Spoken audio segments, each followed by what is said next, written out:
حضرت عیسیٰ علیہ السلام کے متعلق بیان ہوا کہ انہوں نے اپنی قوم سے کیا کہا۔ وَإِذْ قَالَ عِيسَى ابْنُ مَرْيَمَ يَا بَنِي إِسْرَائِيلَ إِنِّي رَسُولُ اللَّهِ إِلَيْكُمْ مُصَدِّقًا لِمَا بَيْنَ يَدَيَّ مِنَ التَّوْرَاةِ۔ اور جب عیسیٰ ابن مریم نے کہا اے بنی اسرائیل میں تمہاری طرف اللہ کا رسول ہوں، اپنے سے پہلے کتاب تورات کی تصدیق کرنے والا ہوں، وَمُبَشِّرًا بِرَسُولٍ يَأْتِي مِن بَعْدِ اسْمُهُ احمد، اور اس عظیم رسول کی بشارت دینے والا ہوں جو میرے بعد آئے گا، اس کا نام احمد ہے۔ حضرت عیسیٰ بتا رہے ہیں جو پہلی کتاب ہے نا اس کی میں تصدیق کر رہا ہوں۔ تصدیق کرنے کا کیا مطلب ہے؟ یعنی جو کچھ اس میں ہے نا میں اس کی تصدیق کر رہا ہوں۔ اب جب اس کی تصدیق کر رہے ہیں اس کا مطلب ہے اس کتاب کے کسی قانون کے خلاف حضرت عیسیٰ نہیں ہے، یعنی اس کتاب میں جو کچھ ہے اس کے مطابق ہی حضرت عیسیٰ علیہ السلام تشریف لائے، تو یہ گزشتہ کتاب کے ساتھ ان کا تعلق ہو گیا۔ اچھا آگے کی بات کیا بتا رہے ہیں کہ میرے بعد ایک رسول آ رہا ہے، اس کی تمہیں بشارت دینے آیا ہوں، اور ان کا اسم مبارک احمد ہے۔ نبی کریم علیہ الصلوۃ والتسلیم کا نام محمد ہے صلی اللہ علیہ وسلم، احمد بھی ہے، حامد بھی ہے، محمود بھی ہے۔ ان چاروں اسماء کا روٹ ایک ہی ہے، وہ ہے حا میم دال، حمد۔ تو محمد وہ ہوتا ہے، یاد ہے، جس کی بار بار تعریف کی جائے، اور احمد اس کو کہتے ہیں جو زیادہ تعریف کرنے والا ہے، جو سب سے زیادہ حمد کرنے والا ہے۔ حضور علیہ السلام محمد ہیں صلی اللہ علیہ وسلم کہ جتنی آپ کی تعریف کی جا رہی ہے تعریف کے بعد پھر تعریف ہو رہی ہے، اور حضور احمد بھی ہیں کہ جتنی آپ نے رب کی حمد کی ہے کسی نے نہیں کی، اور قیامت کا جب دن ہوگا اس دن بھی حضور علیہ السلام اللہ تعالیٰ کی حمد کریں گے۔ اب دیکھیں نا، ہم جب اللہ تعالیٰ کی تعریف کرتے ہیں تو ہم وہی الفاظ، وہی جملے، وہی صیغے استعمال کرتے ہیں جو پہلے بزرگوں نے استعمال کیا، تو کچھ تھوڑا بہت تبدیلی ہوتی رہتی ہے، لیکن عام طور پر یہی تعریف ہوتی ہے، وہ خالق ہے، وہ مالک ہے، اس نے یہ پیدا کیا، وہ پیدا کیا، ساری نعمتیں اس کی ہیں۔ تو ہمارے ہاں عام طور پر اللہ تعالیٰ کی تعریف کے لیے الفاظ جو ہوتے ہیں نا وہ پرانے الفاظ ہی رپیٹ ہوتے رہتے ہیں، بس اتنی کی ہماری ووکیبلری ہے، اتنا کہ علم ہے ہمارا، ظاہر اپنی بساط کے مطابق ہی بات کرنی ہے نا۔ لیکن حضور علیہ السلام کل قیامت کے دن جب اللہ کی تعریف کریں گے، اللہ کی حمد کریں گے، ان لفظوں کے ساتھ حمد کریں گے جن کے ساتھ پہلے کبھی کسی نے حمد نہیں کی، وہ لاجواب حمد ہوگی اللہ کی جو پہلے کسی نے کبھی نہیں کی۔ اس لیے حضور کا اسم مبارک احمد ہے، اللہ تعالیٰ کی سب سے بڑھ کر حمد کرنے والے۔ اگلے رکوع میں ارشاد ہے یا ایھا الذین آمنوا کونوا انصار اللہ، اے ایمان والو اللہ کے مددگار بن جاؤ۔ اللہ کے مددگار، بھئی اللہ تو خود مددگار ہے، اللہ کو کسی کی مدد کی ضرورت نہیں ہے، تو پھر اللہ کے مددگار بننے کا کیا مطلب ہے؟ اللہ کے دین کے مددگار بن جاؤ۔ یہ اللہ تعالیٰ ہر ایمان والے کو کہہ رہا ہے، اے ایمان والو اللہ کے دین کے مددگار بن جاؤ۔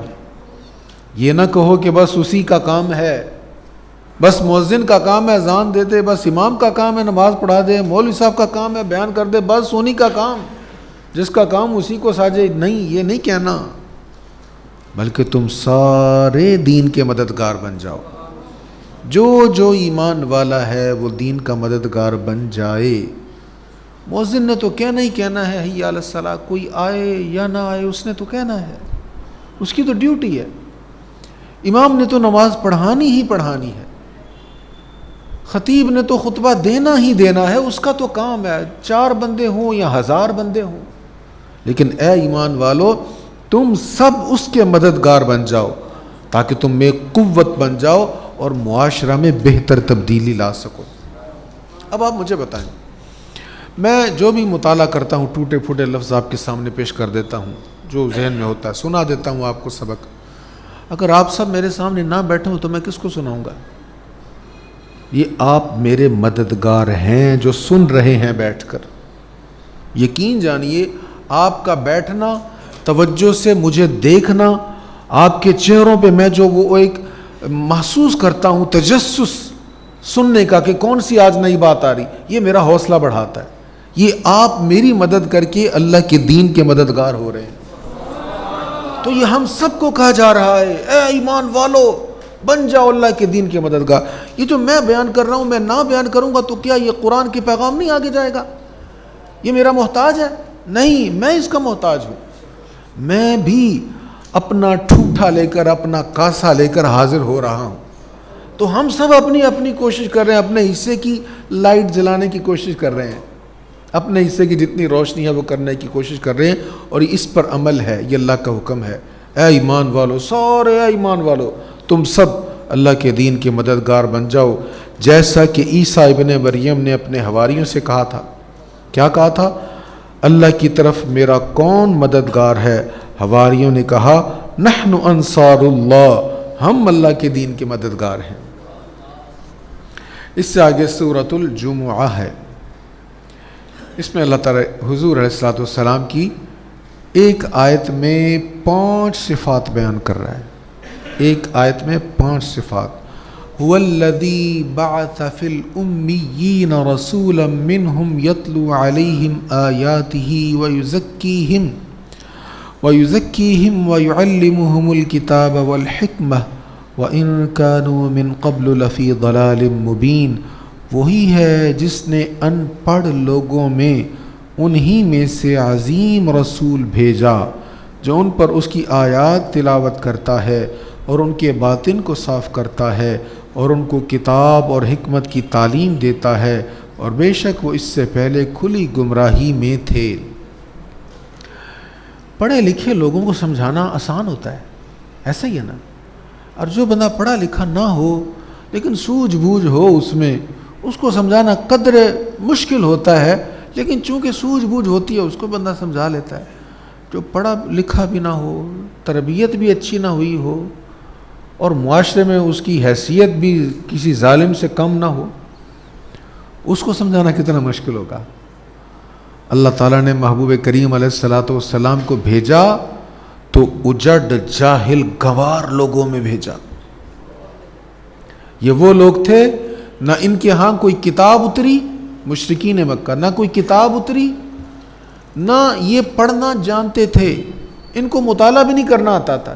اگر کوئی لکھا ہوا کچھ سامنے آئے تو ان کو نہیں پتا تھا کیا لکھا ہوا ہے، تو جب لکھا ہوا پڑھنا نہیں آتا تھا تو لکھنا کیسے آئے گا؟ تو اللہ تعالیٰ نے محبوب علیہ السلام کو ان لوگوں میں بھیجا، اور وہاں حضور علیہ السلام نے وہ انقلاب برپا کیا کہ پوری دنیا میں پیغام پھیل گیا۔ یہ کمال ہے، حضرت مجدد پاک نے ایسے ہی کام نہیں کر لیا، یہ فیضان نبوت ہے۔ دیکھو نا، اکبر بادشاہ نے قید کر دیا، جیل میں ڈال دیا، اور جیل کے اس خانے میں ڈالا جہاں بڑے بڑے بدماش ڈاکو تھے، اجڑ گنوار جاہل لوگ۔ مجدد پاک نے وہاں پر حضور کے فیضان کو تقسیم کرنا شروع کر دیا۔ اب وہاں سے وہ جو ڈاکو تھے، بدماش تھے، انہیں کو اولیاء کاملین میں شامل کر دیا۔ تو آقا کریم علیہ السلام کا کمال ہے کہ جو لکھنا پڑھنا نہیں جانتے تھے، جنہیں کچھ بھی نہیں پتا تھا، حضور ان میں آئے اور ان کی تربیت فرما دی۔ ان میں پھر کوئی ابو بکر ہے، کوئی فاروق ہے، کوئی عثمان ہے، کوئی علی ہے،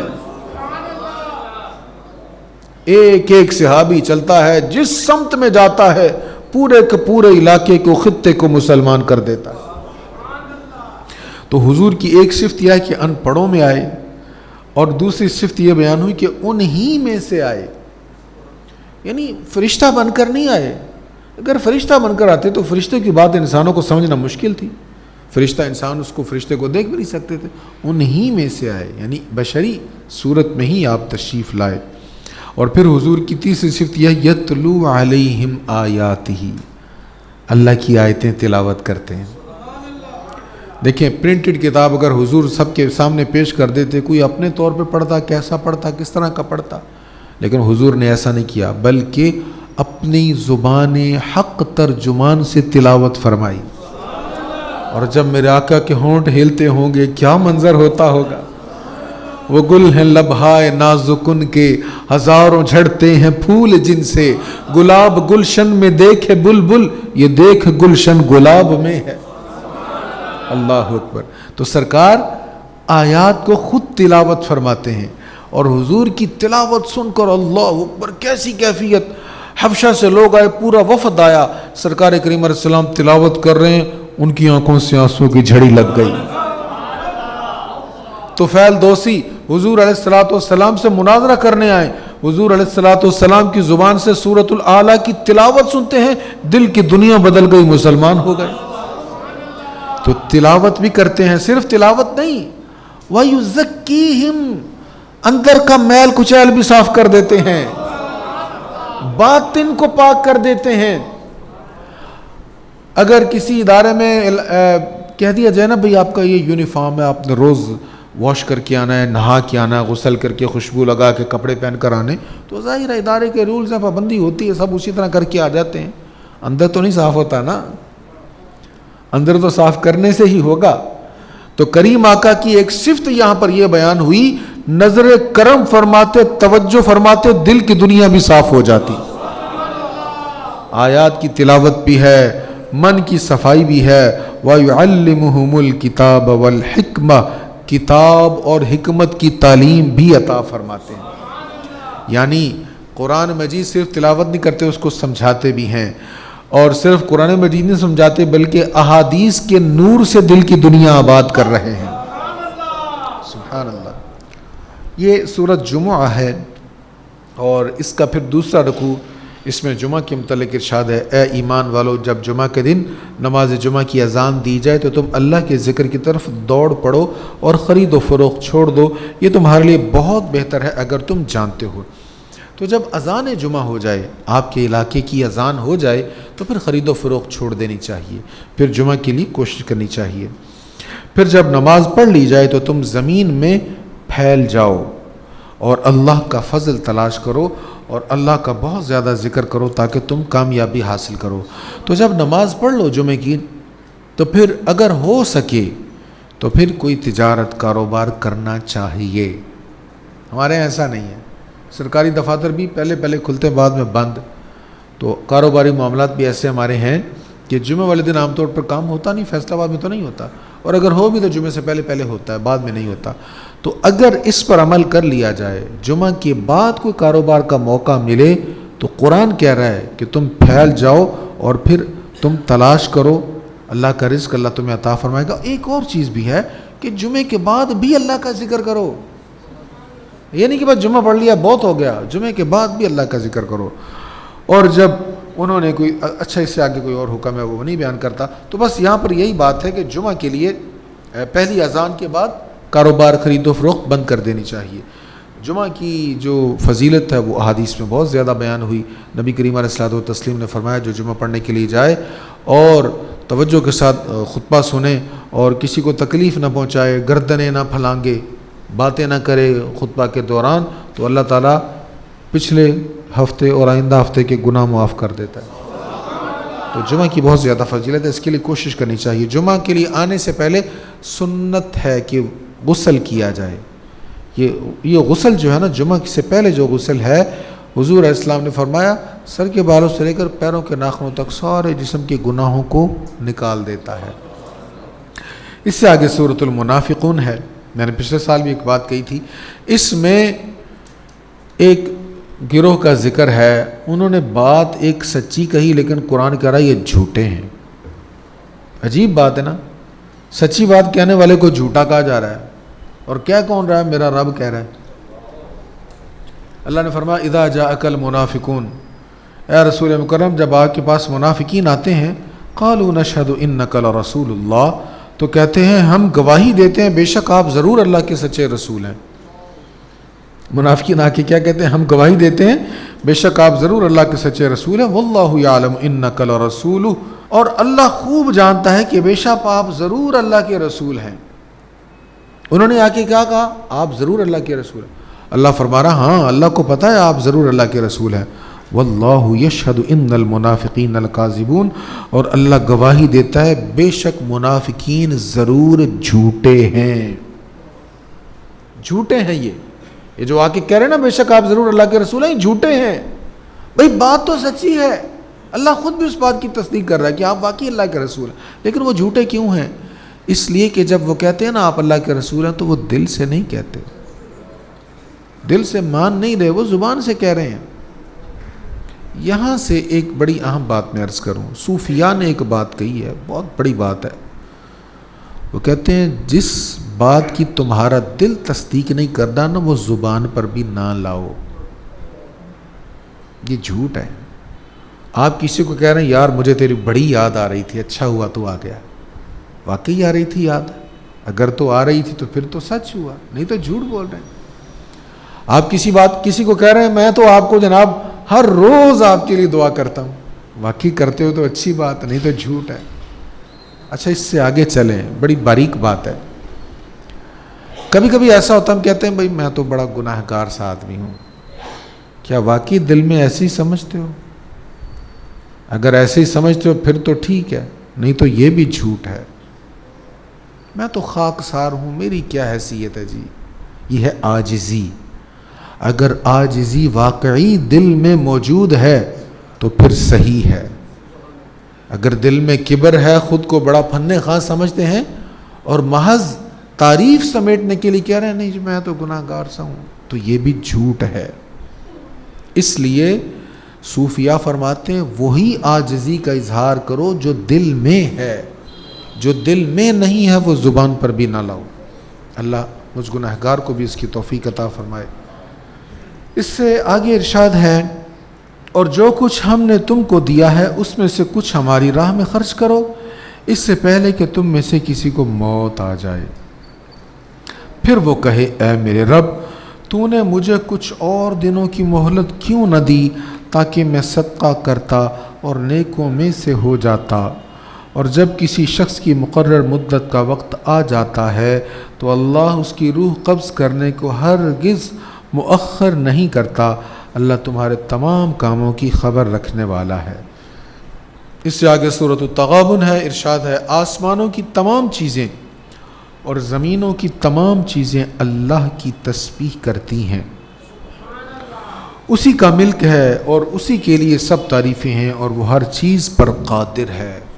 اللہ فرما رہا ہے ہر چیز اللہ کی تسبیح کر رہی ہے، ہر چیز ہمیں سنائی تو نہیں دیتی لیکن کر رہی ہے۔ اب ہر چیز میں کیا ہے؟ سب کچھ ہے، یہ ٹیبل بھی ہے، یہ مائک بھی ہے، یہ چھت بھی ہے، یہ پنکھے بھی ہیں، یہ دروازے بھی ہیں، دیواریں بھی ہیں، فرش بھی ہے، ہر چیز اللہ کی تسبیح کرتی ہے۔ بزرگ فرماتے ہیں تم جب دروازہ کھولتے ہو تو دروازے کی جو آواز آتی ہے یہ بھی اللہ کی تسبیح کر رہی ہے، پتوں کے گرنے کی جو آواز ہے یہ بھی اللہ کی تسبیح کر رہی ہے، ہر چیز کا جو ایک نیچرل ساؤنڈ ہے وہ بھی اللہ کی تسبیح کر رہا ہے، ہر شے اللہ کی تسبیح کر رہی ہے۔ لیکن اے انسان تجھ سے افضل تو کچھ بھی نہیں ہے۔ وَلَقَدْ كَرَّمْنَا بَنِي آدم، سب سے افضل تو تمہیں بنایا، تو جو افضل نہیں وہ تو تسبیح کریں اور تو افضل ہو کے غافل رہے تو یہ تو بد نصیبی ہوئی۔ اس سے اگلے رکوع میں ارشاد ہے اے ایمان والو جب تمہاری بیویوں اور تمہاری اولاد میں سے اے ایمان والو بے شک تمہاری بیویوں اور تمہاری اولاد میں سے کچھ تمہارے دشمن ہیں۔ اللہ کہہ رہا ہے تمہاری بیویوں اور تمہاری اولاد میں سے کچھ تمہارے دشمن ہیں، فاحذروہم، ان سے ہوشیار رہو، وَإِن تَعْفُوا وَتَصْفَحُوا، اور اگر تم معاف کر دو، درگزر کرو اور بخش دو تو بے شک اللہ بہت بخشنے والا بے حد رحم فرمانے والا ہے۔ کون دشمن ہے؟ بیوی اور بچے، یہی تو وہ ہیں جن پر انسان سب سے زیادہ اعتماد کرتا ہے۔ کسی اور پر بے اعتمادی ہو سکتی ہے، ان پر بے اعتمادی نہیں ہوتی، سب سے زیادہ اعتماد انسان کو ان پر ہوتا ہے۔ تو اللہ فرما رہا ہے یہ بھی تمہارے دشمن ہیں۔ کب دشمن ہوں گے؟ جب یہ تم سے وہ کام کروائیں جس سے تمہاری آخرت خراب ہو، تو پھر دشمن ہی ہے نا۔ جب ان کی وجہ سے تم اللہ تعالیٰ کے احکام پر عمل نہ کرو، جب ان کی وجہ سے تم اللہ تعالیٰ کی حدود کو کراس کرو، اس لیے اللہ پہلے ہی فرما رہا ہے یہ تمہارے دشمن ہیں۔ وہ میں نے ایک شعر نوٹ کیا تھا میاں صاحب کا، جاندی وار ڈرونا لگیوں تے ہاتھ نہ لاون ڈر دے۔ ایک نہ ایک دن جانا تو ہے نا۔ جاندی وار ڈرونا لگیوں تے ہاتھ نہ لاون ڈر دے، جن نہ لئی تو پاپ کمائے کتھے تیرے کر دے۔ ہم نے تو چلے جانا ہے، جن کے لیے اللہ نہ کرے اگر کچھ غلط کیا، موج تو انہوں نے کرنی، ہم نے تو چلے جانا ہے۔ اس لیے اللہ تعالیٰ فرما رہا ہے کچھ تمہارے دشمن ہیں، لہٰذا محتاط رہنا۔ اور پھر اس کے ساتھ ہی اگلی آیت، انما اموالکم و اولادکم فتنہ، تمہارے اموال اور تمہاری اولاد تو صرف آزمائش ہیں، اور اللہ ہی کے پاس اجر عظیم ہے۔ خدا نخواستہ اس گفتگو کا یہ مطلب نہیں کہ ہم اپنی فیملی پر اعتماد کرنا چھوڑ دیں، ان پر نہیں اعتماد کرنا تو کس پر کرنا ہے؟ اس کا مطلب یہ ہے کہ صرف دنیا داری کو نہ دیکھو، آخرت کی طرف بھی دھیان رکھو۔ ایسا نہ ہو اپنی دنیا سنوارتے سنوارتے یا ان کی دنیا سنوارتے سنوارتے تم اپنی عاقبت کو خراب کر لو۔ اللہ کریم دنیا اور آخرت دونوں میں خیر فرمائے۔ اس سے آگے آیت بڑی اہم، بڑی قیمتی آیت ہے سورۃ الطلاق میں، پچھلے سال بھی اس پر بات ہوئی تھی۔ اس آیت کے بارے میں پہلے حدیث سنیے، پھر میں آیت سناتا ہوں۔ حضرت ابو ذر رضی اللہ تعالیٰ عنہ بیان کرتے ہیں رسول اللہ صلی اللہ علیہ وسلم نے فرمایا، میں ایک ایسی آیت کو جانتا ہوں اگر تمام لوگ اس پر عمل کر لیں تو وہ انہیں کافی ہوگی۔ صرف ایک آیت انہیں کافی ہو جائے گی۔ کس چیز میں؟ دنیا کے لیے بھی آخرت کے لیے بھی۔ سنیے آیت، وہ کون سی آیت ہے؟ وَمَن يَتَّقِ اللَّهَ يَجْعَل لَّهُ مَخْرَجًا، اور جو اللہ سے ڈرتا ہے اللہ اس کے لیے نجات کی راہ پیدا کر دیتا ہے۔ اس آیت میں کیا سمجھایا جا رہا ہے؟ اگر نجات چاہتے ہو تو اللہ کا خوف دل میں رکھنا۔ جو ڈرتا ہے نا اللہ تعالیٰ سے، بس اللہ بھی پھر اس پر کرم کر دیتا ہے۔ اللہ سے ڈرنا چاہیے۔ اللہ سے ڈرنا کوئی عیب نہیں ہے، یہ خوبی ہے۔ جس میں یہ خوبی نہ ہو اس میں عیب ہے۔ اچھا، اور اس کو کیا کیا ملے گا؟ اور اس کو وہاں سے رزق دیتا ہے جہاں سے اس کا گمان بھی نہیں ہوتا، اور جو اللہ پر توکل کرتا ہے تو وہ اسے کافی ہے۔ بے شک اللہ کام پورا کرنے والا ہے، اور بے شک اللہ نے ہر چیز کا ایک اندازہ رکھا ہے۔ اس سے اگلے رکوع میں ارشاد ہے، بے شک اللہ نے تمہاری طرف سراپا نصیحت نازل کی ہے۔ یہ قرآن مجید سراپا نصیحت ہے۔ پھر اس سے آگے سورۃ التحریم ہے، اس میں ارشاد ہے، اے ایمان والو اپنے آپ کو اور اپنے گھر والوں کو اس آگ سے بچاؤ جس کا ایندھن آدمی اور پتھر ہیں، جس پر سخت مزاج اور طاقتور فرشتے مقرر ہیں۔ اللہ انہیں جو حکم دیتا ہے وہ اس کی نافرمانی نہیں کرتے، اور وہی کام کرتے ہیں جس کا انہیں حکم دیا جاتا ہے۔ اے ایمان والو اپنے آپ کو بھی دوزخ سے بچاؤ اور اپنی اولاد کو بھی دوزخ سے بچاؤ۔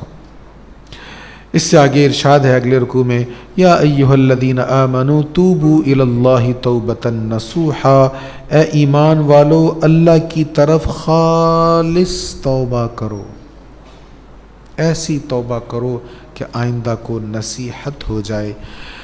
اس رکوع کے ساتھ ہی 28ویں پارے کا اختتام ہے۔ پھر آگے 29واں پارہ شروع ہو رہا ہے۔ 29ویں پارے کے شروع میں جو سورت ہے وہ سورہ ملک ہے، اس کی بہت فضیلت ہے۔ 2 رکوع ہیں اس کے، ہو سکے تو اس کو یاد کر لیجئے گا۔ آج یہ تلاوت ہوئی ہے سورت، اس کے متعلق ایک دو حدیث سماعت کر لیں۔ حضرت سیدنا ابو ہریرہ رضی اللہ تعالیٰ عنہ سے روایت ہے، رسول اکرم صلی اللہ علیہ وسلم نے فرمایا، قرآن پاک میں 30 آیتوں کی ایک صورت ہے، وہ اپنی تلاوت کرنے والے کی شفاعت کرے گی یہاں تک کہ اسے بخش دیا جائے گا۔ وہ صورت تبارک الذی بیدہ الملک ہے۔ حضرت عبداللہ بن مسعود رضی اللہ تعالیٰ فرماتے ہیں، سورت تبارک اپنے پڑھنے والے کی طرف سے جھگڑا کرے گی یہاں تک کہ اسے جنت میں داخل کر دے گی۔ اچھا، اس میں وہ میں نے پچھلے سال بیان کیا تھا کہ اللہ تعالیٰ نے فرمایا کہ جس نے ایک دوسرے کے اوپر 7 آسمان بنائے، اے مخاطب تو رحمان کے نظم تخلیق میں کوئی خلل نہیں دیکھے گا کہ اللہ تعالیٰ نے اسپیس میں جو کچھ بنایا اس میں تجھے کوئی خلل نظر نہیں آئے گا، پس دوبارہ دیکھ، کیا تو ان میں کوئی شگاف دیکھتا ہے؟ دیکھ نظر آ، کوئی عیب ہے، کوئی خرابی اس میں نظر آتی ہے؟ ثم ارجع البصر، پھر بار بار نظر اٹھا کر دیکھ، ثم ارجع البصر کرتین ينقلب الیک البصر خاسئا وهو حسیر، پھر بار بار نظر اٹھا کر دیکھ، تیری نظر تھک کر تیری طرف ناکام پلٹ آئے گی، تجھے کوئی عیب نظر نہیں آئے گا۔ یہ دنیا کے تمام فلکیات کے ماہرین کو کہا جا رہا ہے، دیکھو تو صحیح کوئی عیب ڈھونڈو۔ جب یہ آیت نزلی تھی اس وقت تو نہیں پتا تھا، یہ جیمز ویب ٹیلیسکوپ اس وقت تو نہیں تھے، یہ ہبل اس وقت تو نہیں تھی، تو اب جب دیکھ رہے ہیں وہ ہزاروں سال پہلے کی کہکشائیں بھی نظر آ رہی ہیں، تو کیا کسی نے دعویٰ کیا کہ اس میں کوئی عیب ہے؟ نہیں، ہر آن ایک نئی کھوج اور نئی تحقیق، نیا منظرنامہ سامنے آتا ہے، اور 1445 سال پہلے اللہ نے کہا تھا بار بار دیکھو، بار بار دیکھو، تمہیں کوئی خلل نظر نہیں آئے گا، تمہارے رب نے جو بنایا ہے 100% درست بنایا ہے۔ اس سے آگے ارشاد ہے، وہی ہے جس نے تمہارے لیے زمین کو نرم اور چلنے کے قابل بنا دیا، سو تم اس کے راستوں میں چلو اور اس کی دی ہوئی روزی میں سے کھاؤ، اور اسی کی طرف سب نے اٹھ کر جانا ہے۔ اللہ فرما رہا ہے، یہ زمین ہم نے تمہارے لیے نرم بنا دی، ایسی سخت نہیں ہے جیسے سنگلاخ پتھر ہوتے ہیں، اور ایسی بھی نہیں ہے جیسے تانبا ہوتا ہے یا لوہا ہوتا ہے، اگر وہ ہوتی تو جب سورج کی کرنیں پڑتی اتنی ہیٹ نکلتی کہ تم بجھ جاتے، جل جاتے، جل بھن جاتے، تو ہم نے لوہے کی بھی نہیں بنایا، اچھا پتھر کی بھی نہیں بنایا، اتنی ٹھوس کہ یہاں پہ کوئی چیز کی ذرات ہی نہ ہو سکتی، اچھا اتنی سافٹ بھی نہیں بنایا کہ تم دیوار کھڑی کرو تو دیوار کھڑی ہی نہ ہو۔ دیکھو ہم نے کیسا بنایا ہے، ایسا بنایا ہے، اس میں تمہاری زرعی پیداوار بھی ہے، اسی میں سے تم اجناس بھی لگاتے ہو، اور اسی پر تم اپنی سٹرکچر بلڈنگز بھی کھڑی کرتے ہو، غور کرو، اسی میں سے ہم تمہیں راستے بھی عطا کرتے ہیں۔ تو جیسی انسان کے لیے پرفیکٹ زمین ہونی چاہیے تھی، ویسی زمین ہم نے تمہارے لیے بنائی ہے۔ اس سے آگے سورہ قلم ہے، اور اس کے شروع میں حضور علیہ الصلاۃ والتسلیم کے متعلق ارشاد ہے، وَإِنَّكَ لَعَلَىٰ خُلُقٍ عَظِيمٍ، بے شک آپ ضرور عظیم اخلاق پر فائز ہیں، عظیم اخلاق پر فائز ہیں۔ میں نے اس پر پہلے بھی ایک بات کہی تھی کہ دیکھو حضور عظیم اخلاق پر فائز ہیں، عظیم اخلاق پر، علا پر، اس کا کیا مطلب ہے؟ اس کا مطلب یہ ہے کہ اخلاق آپ کے تحت ہیں، خوبیاں آپ کے تحت ہیں، جو جو آپ کرتے جائیں گے وہ خوبی بنتا جائے گا۔ اور آسان کر کے عرض کروں، ہمیں اچھا بننے کے لیے اچھے کام کرنے پڑیں گے، اچھے کام کریں گے تو اچھے ہوں گے نا، لیکن حضور کی شان کیا ہے؟ جو حضور کر لیں گے وہ اچھا ہو جائے گا، جس کو حضور ناپسند کر دیں گے وہ برا ہو جائے گا۔ یہ شان مصطفیٰ ہے، یہ عظمت مصطفیٰ ہے۔ تو سرکار علیہ الصلوۃ والسلام معلم اخلاق ہیں، حضور اخلاق یعنی اچھی عادات اور اچھے انداز و اطوار کی تربیت فرمانے آئے ہیں۔ اسی لیے آقا کریم علیہ السلام نے فرمایا، تمہیں پتہ میزان پر سب سے زیادہ وزن کس چیز کا ہوگا؟ حضور کس چیز کا ہوگا؟ فرمایا اخلاق کا، حسن اخلاق کا، سب سے زیادہ وزنی چیز میزان پر حسن اخلاق ہے۔ اللہ تعالیٰ ہمیں اچھے اخلاق کا پیکر بنائے۔ آخری رکوع جو آج تلاوت ہوا، اللہ فرما رہا ہے جس دن پنڈلی کھول دی جائے گی اور ان کو سجدہ کے لیے بلایا جائے گا تو وہ سجدہ نہ کر سکیں گے۔ پنڈلی کھولنے کا مطلب ہے جس دن قیامت کا بازار سج جائے گا، محشر کا میدان لگ جائے گا اور خوب جوبن پر وہ دن ہوگا، پھر جو سجدہ نہیں کرتے تھے نا دنیا میں ان کو بلایا جائے گا، کہا جائے گا کرو سجدہ۔ اب وہ مارے کیا نہ کرتے، پتہ ہے عذاب سامنے ہے، اب وہ سجدہ کریں گے، یا اللہ کرتے ہیں سجدہ، کریں گے تو ہوگا نہیں، اب کر نہیں سکیں گے سجدہ، چاہنے کے باوجود نہیں کریں گے۔ ان کی نگاہیں خوف سے نیچی ہوں گی اور ان پر ذلت چھائی ہوئی ہوگی، اور اس سے پہلے ان کو سجدہ کے لیے بلایا جاتا تھا اور اس وقت وہ صحیح سالم تھے، لیکن اس وقت وہ سجدہ نہیں کرتے تھے۔ آج چاہتے ہیں کہ سجدہ کر لیں، کو سجدہ کر کے معافی لے لیں، لیکن آج سجدہ کر نہیں سکتے۔ اس لیے صاحبو یہ سعادت کی بات ہے، اللہ نے موقع دیا ہوا ہم سجدہ کر سکتے ہیں، شکر اللہ کا۔